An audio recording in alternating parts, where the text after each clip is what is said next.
All right, the late show for round 6. Unbuckle the belt. Get off the fence. Let's get weird, Timbo. I love getting weird, Roo. Let's do it, boy. I absolutely love. This is my favourite 15 minutes of the week. It's unreal. Kat joining us once again in the hot seat over there. Got your questions ready? I am ready to go. Have we got a couple of curly ones this week? Of course, always. Love that. Love to see it. Scissors, paper, rock, big dog. Let's go. Scissors, paper, rock.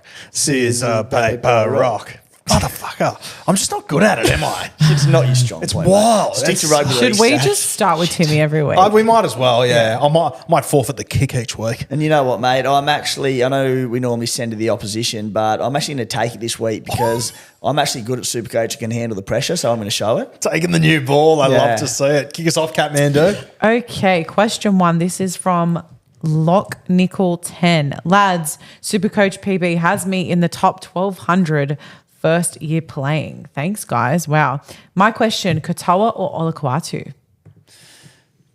Good stuff, Lock. Top 1,200, smoking it. Both fantastic trade-ins. The combo of Hughes and Katoa is getting better and better. I like Olakuatu. I don't think you're going to go wrong either way. I'm fence-sitting a little bit, but I just think Olakuatu looks brilliant. I think Katoa scores bigger this weekend, but going forward, I think Amolo Olakuatu is looking outstanding. He could go massive against the Titans next week. Yeah, I agree. I think short term, Katoa is going to be the one. I think he could pick up a big score this week again. But long term, Olakuatu is going to be the guy you're going to want for the entire season. Yeah, good shout. Yeah, he's a gun. Okay, from Andrew Bellingham. Is Jaden Hunt worth a shout? Added perk is getting off Kepi via duels.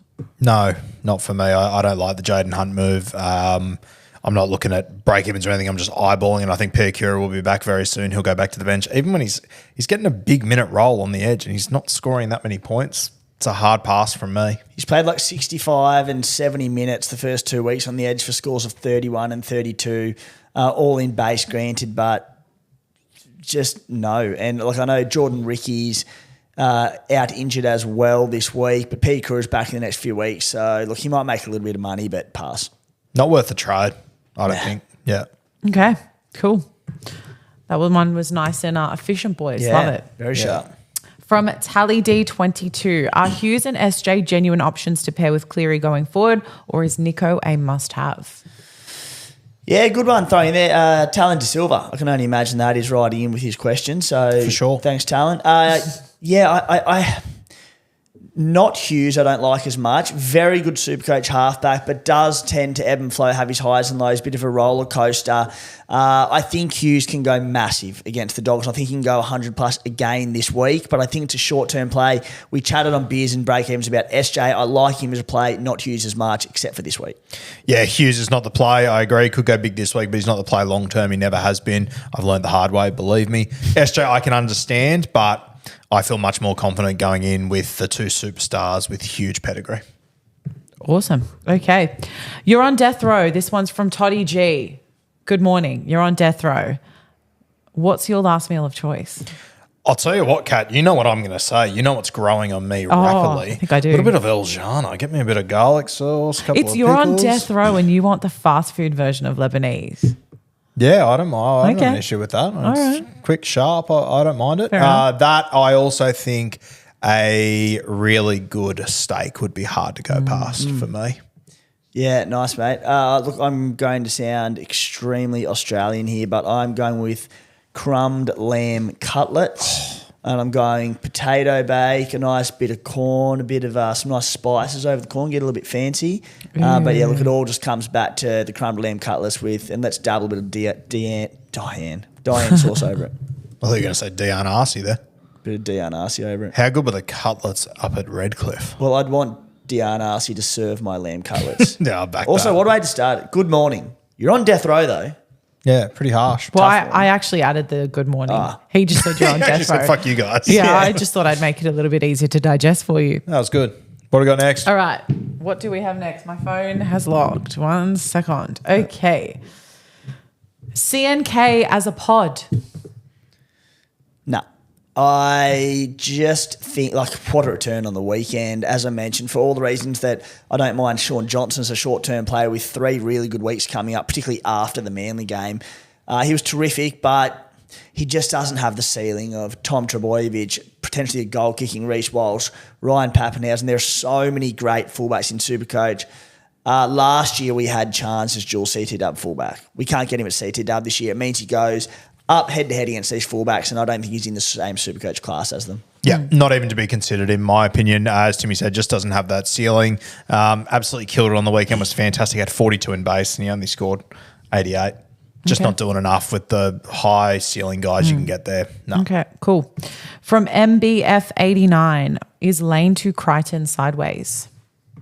Man, we said it before early in the Beers and Breakevens show. I don't know how all of you are so confident that Angus Crichton holds on to this spot. Like it's fucking musical chairs in the back row for Trent Robinson, and fuck knows when the music's going to stop and whether Angus is going to be there or not. He looks fantastic. I get it, but I just have no faith that he's going to stay there. If it works out for you, I think it's a really good trade. I don't think it's sideways. I think if Angus stays there long term, it's a really good trade. But I'm so far from confident that he will. Agreed on the Crichton side of things. Same thing, could be a great buy next week if he keeps an 80-minute role, but question marks.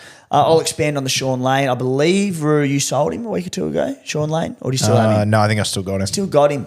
Averaging 47 this year. Look, he's not passing the eye test. Scoring okay at best. He's only basing 40, which for an 80-minute edge forward is not good enough. Remarkably, he's had 2 offloads this year for a notorious offloader. Look, I'm not happy with what he's putting up at the moment, but at the same time, 80 minutes in what should be a decent football team, no attacking stats. I'm holding firm. I've got other things I want to work on my team. I don't see him as a massive headache. I just don't think Shaun Lane's going to lose a stack of money either. Exactly. So, I'm not happy with him, but it's not a train wreck. There's going to be a tap come at some stage. Yeah. Okay, cool. From Grantos27, when do we stop prioritizing cash generation and start prioritizing getting the guns in? Huge chat about this on the SC Playbook podcast. Check that out. But it's dependent on every team. If your team has struggled for cash generation early, you're going to need to focus on that for another 2 to 3 weeks minimum. If you're really happy with your cash generation, start going now. I think it's around about that time if you're happy with your squad value and you're going up. I know from my side personally, cash generation has been good. So over the next 1 to 2 weeks, I'm going to start prioritising a few point-related trades over cash generation. Nothing more to add to that. Timmy summed that up well. And I think if you do want a deeper dive, go check out SC Playbook. Yeah, had a good chat on there. Awesome. Okay, last question. Howaldo7 said, what's your all-time favourite retro jersey? And he's also asked me what my favourite soccer kit is. So I'll answer that after. Actually, do your soccer kit first. It's funny that you ask, and I'm in a PSG jacket today. It's like he knew. But it's not PSG. I've got 3 favourites. Brazil 02. Unreal. Oh, yeah. Liverpool 98, I think, 97, 98. I'll chuck in some images. And I'd say Barca also around that kind of 96, 97 period. You can't beat the late 90s for retro kits. Wow, there's some good picks in there. I know none of them. Yeah, no, I could absolutely tell from your reaction. Love them all. Yeah. What's yours? I really wish I would have spent that time thinking about this instead of trying to take the jerseys. I think that Bulldogs one the other night was all time. That's probably my favourite one I've seen in a while. I love the Broncos Diamonds. I love, though, that jersey that the Warriors came into the NRL in. I think that jersey is just all fucking time. And I love that their current jersey kind of reflects that. I think Canterbury should just wear that jersey every week. It's phenomenal. The 04 retro one, it's as good as it gets from a jersey. And then to turn in that performance against the Roosters, 20 years on from the grand final win, even better. Canberra Milk with the big Milk logo splashed on it back in the day. I think it's like early 90s. Iconic. I love the Newcastle Knights Henny Penny one, that blue and red. Speaking of the blue and red stripes, also ties into that Barcelona jersey of yours, Kat. Even like the early 2011-12, like Messi when he's at his best, and Barca were just untouchable, similar sort of vibes there. Yeah, definitely. I love that one. Yeah, couldn't agree more. Good. That's it, boys. Done and dusted? Done and dusted. All right, that'll do us. Make sure you go follow SC Playbook. Go follow Kat Haddad on Instagram. Follow Guru, Good Gear, and we will see you next week. We'll be here next week. Why wouldn't we? I don't know. What's on next week? What are you doing? What's going on? I don't know. I'm a busy guy. I don't know. Are you like low-key planning a coup against me or something? I might be. And you just remembered it as you went to say, we'll see you next week? Got him right where I want him now. See you guys.